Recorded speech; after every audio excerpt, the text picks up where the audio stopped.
He used to walk into rooms and feel the air shift. People would pause mid-sentence when he entered. Heads would turn. Phones would quietly tilt upward to record as he strode across the floor, all sharp suits and sharper confidence. That was before the crash. Now, Jordan Hale sat alone on the floor of a one-room apartment, surrounded by the tattered remains of a life everyone swore would be legendary. The world had called him unstoppable. He had built Hale Dynamics, a cutting-edge tech company that promised to revolutionize smart infrastructure, self-learning systems that could manage entire cities, traffic, energy, water, all optimized by AI. At 29, Jordan had graced magazine covers. At 30, he was worth hundreds of millions. At 31, he was broke. It hadn't been one disaster. It had been a slow, relentless unraveling. The technology was brilliant, but the rollout was chaos. A single catastrophic bug had blacked out half of Phoenix for 6 hours. Lawsuits followed. City contracts were canceled. Investors panicked. The board turned on him like wolves, clawing at the pieces of the empire they'd helped him build. And when the dust settled, Jordan was gone. Bankrupt, blacklisted, branded reckless, arrogant, dangerous. In less than a year, the man they had called the future was treated like a cautionary tale. People stopped returning his calls. Former partners ghosted him. Even his oldest friends, the ones who had toasted him with champagne and rooftop bars, quietly deleted his number. He had tried to fight it first, tried to rebuild, but the weight was too much, the debt too crushing. So he walked away. He sold everything. The penthouse, the sports cars, the tailored suits, all gone. And for a while, he vanished. Days blurred. Nights stretched endless. He walked aimlessly through the city like a ghost. He stopped answering emails, stopped checking the news, stopped speaking at all. The man who once commanded stadiums of cheering audiences now avoided making eye contact with cashiers. Until the night he stood on the pedestrian bridge over the river, the winter wind slicing through his thin jacket, and realized with bone-deep clarity, no one was coming to save him. No investors, no friends, no miracles. If he was going to rise again, it would have to be from this. The wreckage, the silence, the humiliation. And for the first time in months, something inside him stirred. Not pride, not hope. Something older, something harder. Refusal. Refusal to stay down. Refusal to let this be his story's ending. He left the bridge that night with frost on his eyelashes and fire under his skin. The next morning, he walked into the dusty storage unit that held the last few boxes from his old office. Papers, scraps, an old whiteboard. He dragged the board out, wiped it clean with his sleeve, and wrote one word in the center: reclaim. He didn't know how yet. He didn't know if anyone would ever believe in him again. But he knew this: they had said he was done, and he would prove them all wrong. Jordan's new life began in silence.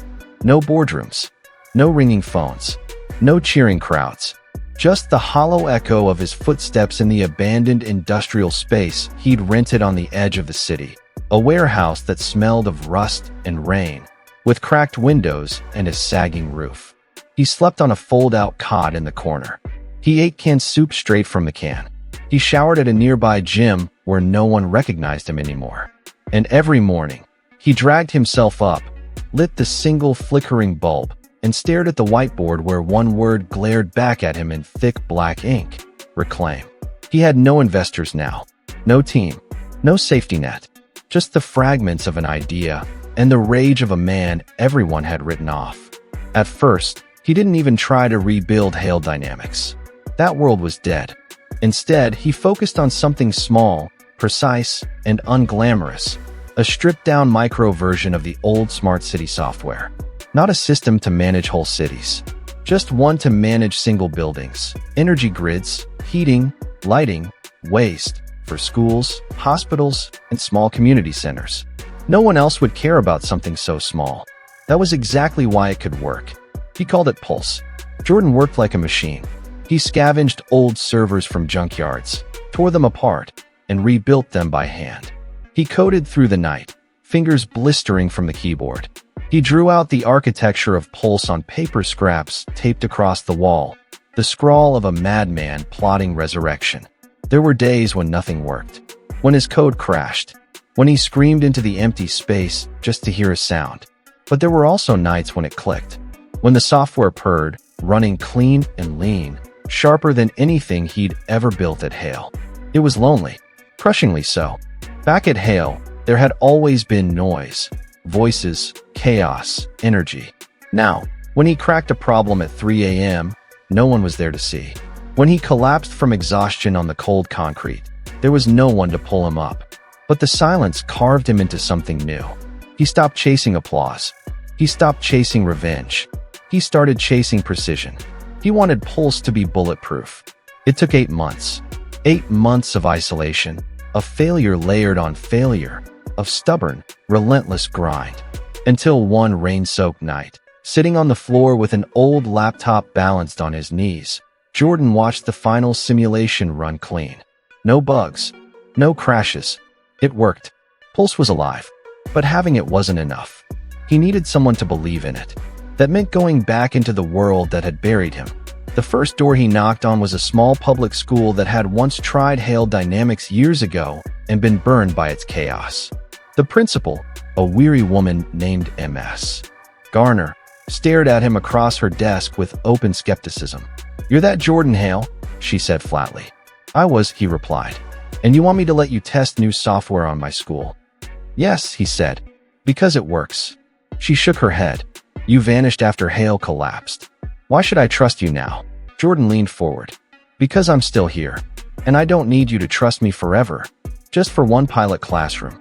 If it fails, I walk away." She studied him a long time, then sighed. 1 room. 2 weeks. No budget. Deal. For 2 weeks, Jordan lived at that school. He rewired old circuit boards, installed sensors, configured Pulse by hand. The kids watched him curiously through the classroom windows as he crawled through vents and ceilings like a ghost from a different world. And when the system came online, it was flawless. The school's energy usage dropped by 42% in the first month. Lights adjusted automatically to natural sunlight. Heating balanced itself perfectly. Costs plummeted. Ms. Garner called him back to her office, trying to hide a smile. "If you want a testimonial, I'll write it." He did. And she did. That single testimonial cracked the door open. Word spread through the district. Another school called. Then a small hospital. Then a chain of community clinics. Pulse began to spread quietly, like a rumor. No one cared that it was just one man behind it. No one asked about his past. They just saw the results. Money began to trickle in. Small checks at first, then bigger ones. Enough to buy real food again. Enough to replace his dying laptop. Enough to bring on one part-time engineer, a quiet young coder named Lila who worked out of the warehouse with him. For the first time in years, the warehouse wasn't silent anymore. Jordan caught himself one night standing at the edge of the room, watching Lila debug code while rain pattered against the cracked windows. For a moment, something warm flickered in his chest. Hope. But hope is fragile. Because as Pulse grew, so did the whispers. People began noticing his name again. Old rivals muttered that he was reckless, that this was Hale Dynamics 2.0 waiting to explode. Articles resurfaced from the crash years ago, painting him as a ticking bomb. And deep down, Jordan knew they weren't entirely wrong. Because he could feel it too. The old hunger returning. The same relentless drive that had burned him to ashes before. And he wondered, could he build an empire without becoming the man who destroyed the last one? The shift was subtle at first. Just a few extra emails, a few new contracts, a few larger checks. Then, suddenly, it wasn't subtle anymore. Pulse surged like a tidal wave. Within months, the small cluster of schools became an entire district. Hospitals began calling. Then local governments. City planners who had once called Jordan a cautionary tale were now quietly asking for demos. The once dead warehouse transformed. Where there had been silence, there was now chaos. Laptops glowing on every table, cables snaking across the floor, coffee cups crowding desks, voices overlapping in a constant buzz. Lila brought in 2 more engineers, then 2 more after that. A logistics manager joined, then a sales consultant. They worked 12-hour days, sometimes more, but this time it was different. Jordan wasn't the lone ghost at the center of the room anymore. He still drove the work like a man with fire in his veins, but he forced himself to do something he had never done at Hale Dynamics. Listen. When his engineers disagreed, he let them argue. When they proposed changes, he let them test. He gave Lila ownership over entire modules. He let others write code he didn't touch. And Pulse thrived because of it. Efficiency numbers soared. Costs plummeted for clients. Hospitals reported massive energy savings. One school district used the money they saved to reopen 3 programs they had cut years ago. The press noticed. The same news outlets that had once written him off as the fallen wunderkind now ran glowing pieces about his unexpected return. Headlines called him the man who wouldn't die. For the first time in years, Jordan's name was being said without mockery. But fame is a trickster. At first, it felt like redemption. Then it started to feel like pressure. Old investors began circling again, sending emails full of polished smiles and hollow flattery. Former colleagues tried to reconnect, pretending they hadn't vanished when he fell. A venture capital firm offered 8 figures in funding if he'd scale Pulse globally within the year. Jordan sat in the new conference room one night after everyone had gone home, staring at the offer on his screen. His chest ached from exhaustion. He had built Pulse to be lean, stable, slow-growing, safe. But the idea of global expansion, of conquering the world like he'd once dreamed with Hale, it was intoxicating and terrifying. Because he remembered what came after last time.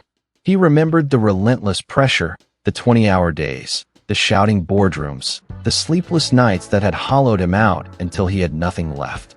He swore he wouldn't do it again. But the hunger was back, whispering, "This is your moment. Don't let it slip away." He stopped sleeping. He started working 14-hour days again. The engineers noticed. His temper frayed. He began rewriting their code late at night, unable to stop himself. And then the first major crack appeared. A bug slipped through in a new update, just a tiny timing error, but it cascaded across the system, overloading the energy management module in half a dozen buildings. Lights failed. Elevators stalled. 2 hospitals lost power in surgical wings for 20 terrifying seconds before backups kicked in. No one was hurt, but the headlines were brutal. Pulse glitch sparks hospital outage. Is Hale's second act crumbling? The old ghosts pounced. Former critics flooded social media with sneers. Told you so. He never learns. Hale 2.0, ticking bomb. The team stayed late that night, silently patching code. Jordan barely spoke. When the last of them left, he stayed, sitting alone in the dark with only the server lights blinking like distant stars. And he realized he was trembling, because he knew what came next. He knew how this story went. Hale Dynamics had died not because of one failure, but because of him. His obsession, his refusal to slow down, his belief that if he didn't carry it all himself it would collapse. And now, he was doing it again. He pushed the thought away, tried to drown it in work. But the pressure kept rising. The venture capital firm called, pushing for an answer. More clients piled in. More systems strained under the load. Lila tried to talk to him, but he brushed her off. "I'll handle it," he snapped, the same words he had said 1,000 times at Hale. One night, she cornered him in the break room, her eyes sharp with something like anger. "You're going to burn this down again," she said. He froze. "No," he muttered. "This is different." "Not if you collapse," she shot back. Then she walked out, leaving him standing in the hum of the vending machine, heart pounding.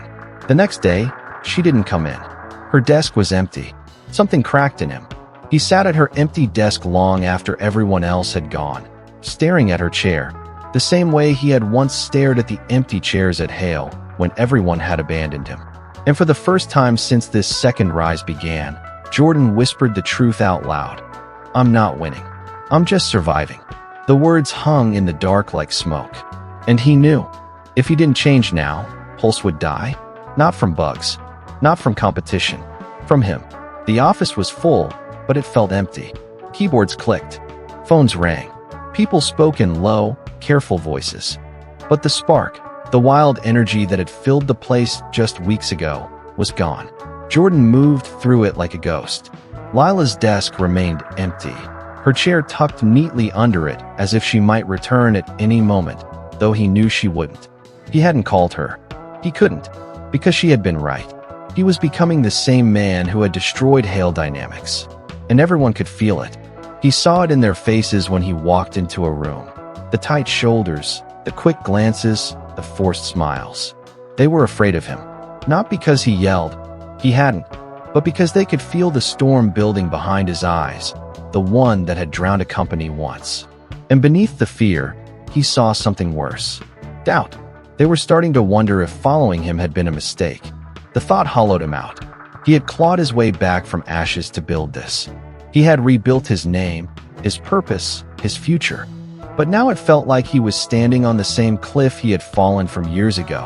And this time, there was no one left to catch him if he slipped. The pressure mounted. More contracts poured in. The servers groaned under the weight. The venture capital firm demanded a decision. Titan Infrastructure, one of the biggest players in the industry, offered to buy Pulse outright for hundreds of millions. All he had to do was sign. He'd be rich beyond imagination. He could walk away forever, never risk collapse again. But he knew what their ownership would mean. They'd gut Pulse, strip it for profit, turn it into another bloated machine with his name stamped on it like a warning label. Everything he had built would be hollow again. The war inside him raged. He stopped sleeping. He started making mistakes, small ones at first, then bigger. Lines of code miswritten, deadlines missed, meetings skipped, and the old fear returned. The one that whispered that if he stopped moving, even for a second, everything would fall apart. One night, he stayed long after everyone else had gone. The office hummed softly in the dark, monitors glowing like cold blue moons. He stood at the big glass window overlooking the city. The skyline glittered. The same skyline he had once ruled, the same one that had watched him fall. And in his reflection, he didn't see the visionary they now wrote about. He saw the man who had destroyed Hale, the arrogance, the fear, the obsession, the man who thought he had to carry everything alone. And he heard Lila's voice echo in his head, "You're going to burn this down again." He pressed his hands to the glass, chest heaving. Then he walked back to his desk, opened his laptop, and drafted an email. It took him 3 hours to write 3 sentences. Subject, come back. Body, I can't do this alone. I don't want to. If you return, you lead the engineering team. Your way. He hovered over the send button for a long time, then clicked. He didn't expect her to reply. But the next morning, when he walked in, she was there. No words, no drama, just sitting at her desk, booting up her computer. He froze. You came back. She glanced up. You asked. Something in his chest cracked. Not pain. Relief.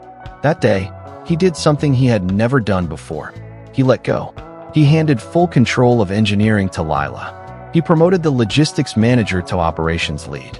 He split Pulse into small, autonomous teams and gave each one ownership of their part of the system. At first, it felt like freefall. But then something remarkable happened. The bugs stopped slipping through. The load stabilized. The office came alive again. Voices louder, laughter creeping back in. People stopped watching him with fear. Pulse wasn't a one-man obsession anymore. It was a living organism. And Jordan, for the first time, wasn't holding it up. He was just part of it. A week later, he walked into the conference room to face the venture capital firm.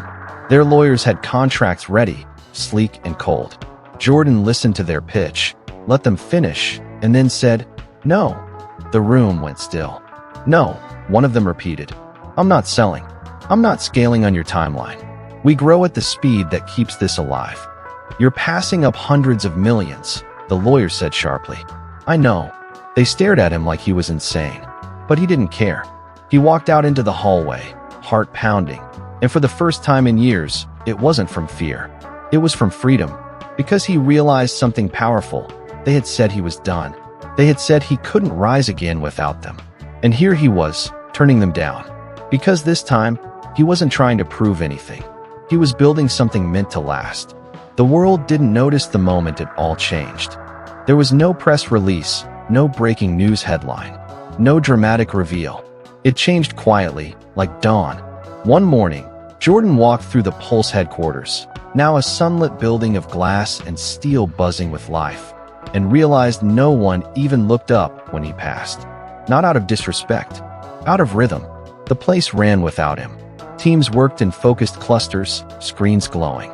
Engineers debated over whiteboards. Designers sketched UI flows on glass walls. Logistics experts tracked glowing maps of real-time energy networks.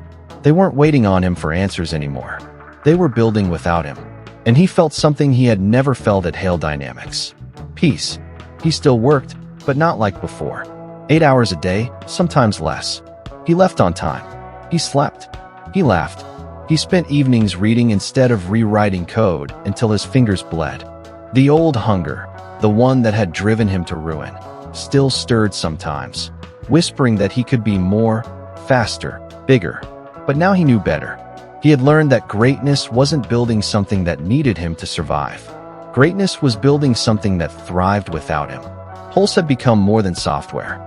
It was infrastructure for hundreds of schools, hospitals, and small cities.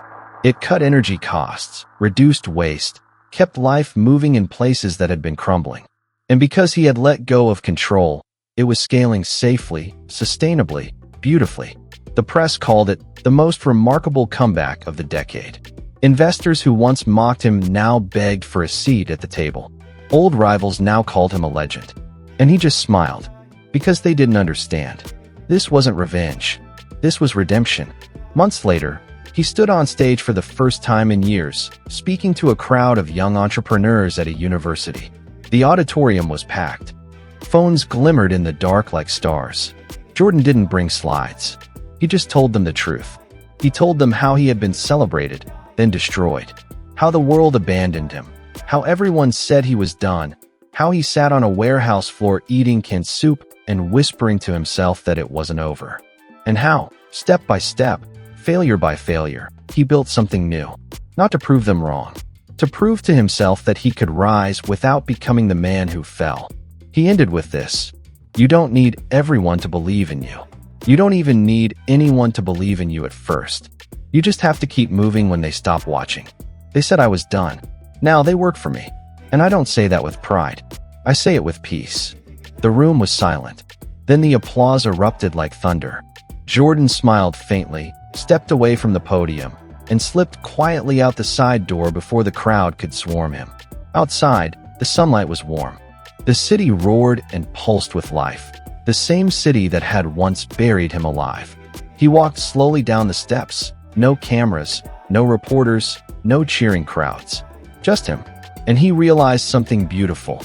If it all disappeared tomorrow, he would still be okay.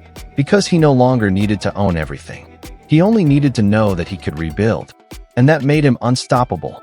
And if you are hearing this, if they've buried you in doubt, if they've called you finished, if everyone has walked away and left you in the silence, stay. Stay and build with what's left. Stay when no one claps. Stay when no one believes. Because you don't need their faith right now. You only need your will. They may say you're done. Prove them wrong. Stand up. Start. Now.